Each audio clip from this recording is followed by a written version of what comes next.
3 words that I want you to remember. Believe in yourself, work hard, and never give up. Believe in yourself, work hard, and never give up. And I would guarantee you that whatever goals and dreams you have, whatever you hypnotize yourself, whatever you meditate on, whatever you want to accomplish, you're going to get there. And if you don't get there, you're going to enjoy the journey. So let me tell you a little bit what I'm talking about. We talked about obstacles. A few people have heard about obstacles today. And when I was a young kid, and many people have obstacles, one of my biggest obstacles was that when I was young, I was raised by a mom, single parent, took care of 5 kids. My father left when I was 1.5 years. We was living in an orphanage. My mom fought hard to get the kids back because she was in a domestic violence relationship. And then afterwards, she was able to get the kids back. She migrated to Massachusetts to live with her parents and brought us. We lived there. She met my stepfather, was in another domestic violence relationship. We moved around a lot. And then I remember when I was 8 years old, I used to watch boxing on TV with my cousins and my uncles, and seeing those fighters win the world championship belt, that's what attracted me. It's like, wow, I would like to do that. I want to be a boxer. And then, obviously people begin to laugh at you, yeah, whatever, you're going to be a boxer, you're going to be a boxer. And when I was 10 years old, the biggest crush that ever happened in my life, I would say at that age, and even to this day, was losing my mom.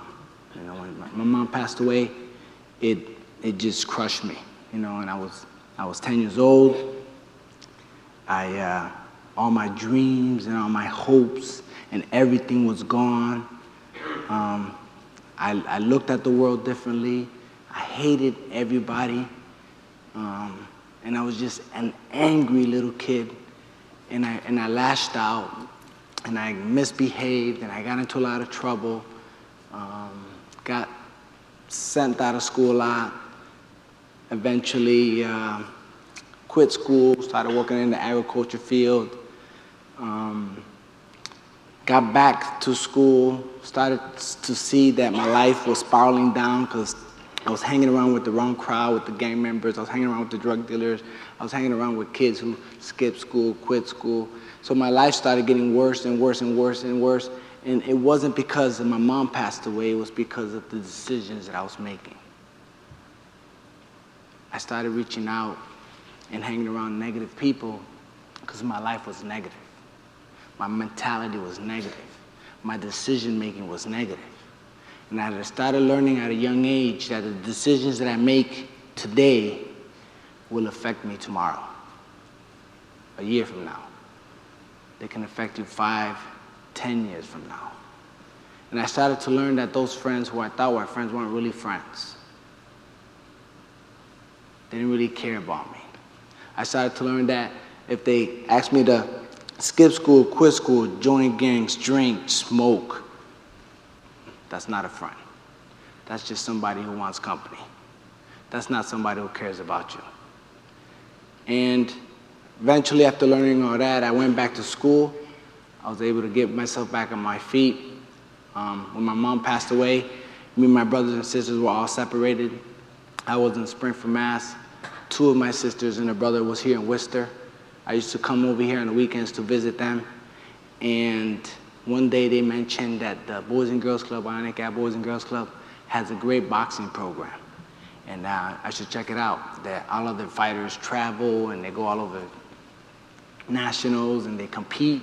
And I was like excited. It's like almost like, wow, that fire that I had lost for boxing many years ago was back. And so I went to the Boys and Girls Club. I talked to Carlos Garcia, who's the trainer there. And I told him a little bit of my background and how I really want to be a boxer. And I told him of my dreams of becoming a world champion boxer. I think I overwhelmed him. I spoke too much. And he says, you're a good kid. I like your fire. He says, but unless you lived in Worcester, I can't work with you. You know, I said, I'll come every weekend, I'll train with you. He goes, it doesn't work that way. You know, I can't train a part-time fighter. So I made a decision. I'm gonna go home. I packed up my bags and I moved to Worcester. I moved to Worcester when I was 16 years old. No parents, no guardians, no aunts, no uncles. I lived on my own with a roommate. And that's how my time in Worcester was spent. Here, at 16 years old, I signed myself for high school. Went to work. After work, went to school. Went to school. After work, after go to work. After work, went to the Boys and Girls Club to train. After that, go home, do my homework, take a shower, go to bed. Not much time for kids' activity or fun, but it kept me out of the streets. It kept me out of trouble, and I was having fun because every time I spent in that gym, believing in myself, working hard, and never give up, kept me getting closer and closer and closer to my dream. And eventually, you had this orphan from Philadelphia who was traveling all over the country and seeing different parts of the country that he would never have ever seen before, for free, all because I was believing in myself, working hard, and not giving up.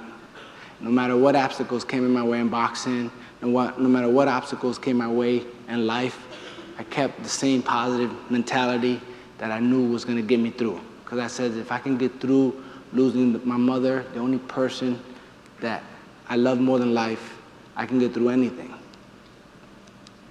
And then after I graduated high school in 1992, in 1991, I decided to turn pro in 1992.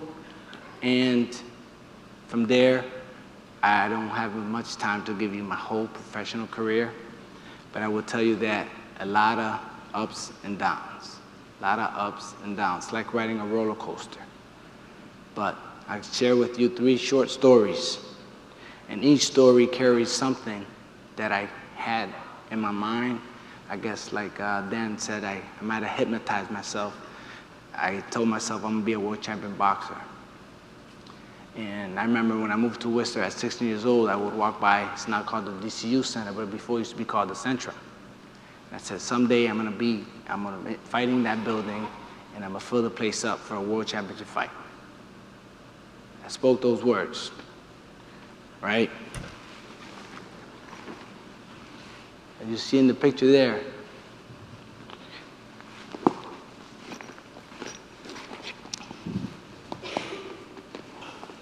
is the order.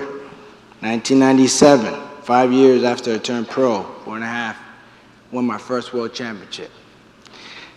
Hurt myself. After I hurt myself, they stripped me of my title. I had to get back to boxing, get back to training, go to physical therapy. They said in order for me to get back to the position I was in, I would have to start all over. And I already spent 5 years fighting, but I was still young and I was still hungry. And it didn't take me 4 or 5 years, it took me 6 years. But finally I flew to Berlin, Germany, and I won the WBA welterweight world championship. And then after that, I moved up a weight class, and this May of 2006, in junior middleweight division, I won my 3rd world championship, WBA super middleweight, the WBA super welterweight championship. And none of this would have been possible, no matter how talented I was, no matter how good I thought I was. None of this would have been possible without those 3 words that I tell you.